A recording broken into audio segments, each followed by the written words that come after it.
Since Amazon lost my package, I'm going to be using my art pad as a second monitor, so hope you don't mind. Come on. There we go. Hey, my name is Samuel Parrish, and today I'll be presenting a PowerPoint presentation and a live demonstration of my website, the Sports Pro application.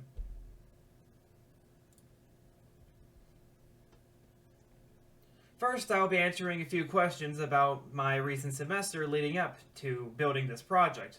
First off, what exactly did I learn this semester? And, of course, the obvious one, I learned how to use MVC. Beforehand, I hadn't really known how to do anything with MVC aside from the basics of HTML, CSS, JavaScript, all that, but didn't really work quite the same, and this had a lot more to offer, and yeah. And down the road, I also learned ASP.NET, how to work with SQL databases, and bunch of other stuff that I'm currently blanking on, so I just put etc. there for the time being. And of course it came a bit later in the semester, or not a bit later, quite literally at the end, but I learned how to deploy a website onto Microsoft's Azure, and it was a pretty interesting experience. I'm happy I got mine first try. I cannot imagine what would happen if mine failed, but man, it is satisfying deploying a website and being able to see it on any sort of device. It's an unreal feeling, especially coming from high school not knowing anything about coding. From then up to now, it's crazy. Now moving on, what did I enjoy most about MVC? And the obvious one is how it was formatted.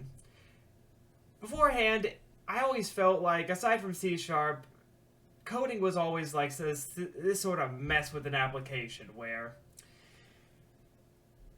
it's not really all in one place. You gotta go jump here, there, and everywhere to go do other things. But here in MVC, shortcuts and accessibility made this much easier than previous languages, where everything was all in one place.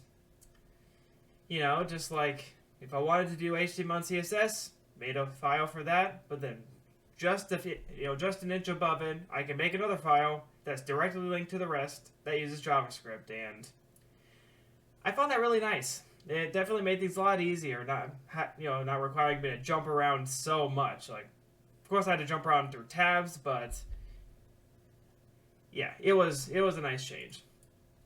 Now, moving on, of course, I'm human. There are hurdles I had to overcome learning these languages, and some of those hurdles consisted of course, troubleshooting, where I get an error on the website, and sometimes they explicitly tell you what's breaking, what's going wrong. Those are really nice. Those are gifts from God.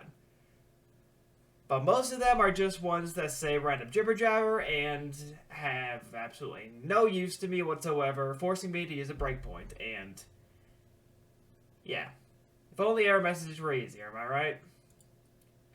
And of course, naturally, learning new concepts. Sure, I say now that the concepts are easy and I like them a lot more, but initially upon learning them, I had a tough time catching up, and of course some concepts were easier than others, but generally, yeah, I definitely had those that were a bit harder to get over, and of course, about midway through the semester, I suffered from burnout, so that made them even harder to learn, since my brain just refused to find any sort of motivation to learn any of this.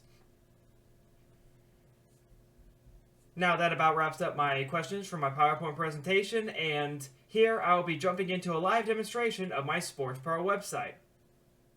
Here we are at the home page for my Sports Pro Technical Support website. Of course, at first glance, not much is really happening. You have the text right here, Home and Products tab with Register and Login and About.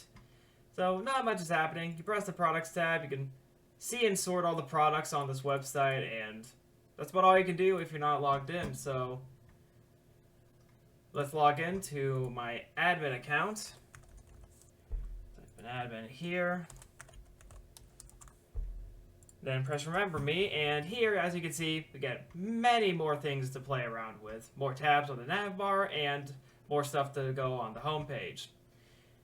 Here we can go to the products and see that we can add, edit, and delete any sort of product. Let's say, for example, I want to add this, and let's make this, I don't know, Hey, post-recording Sam here. For some reason, from this point forward, my mic just decided to not input any sort of sound, and I didn't realize that while recording. I do present the website just fine, so I hope you don't mind, and I'm sorry.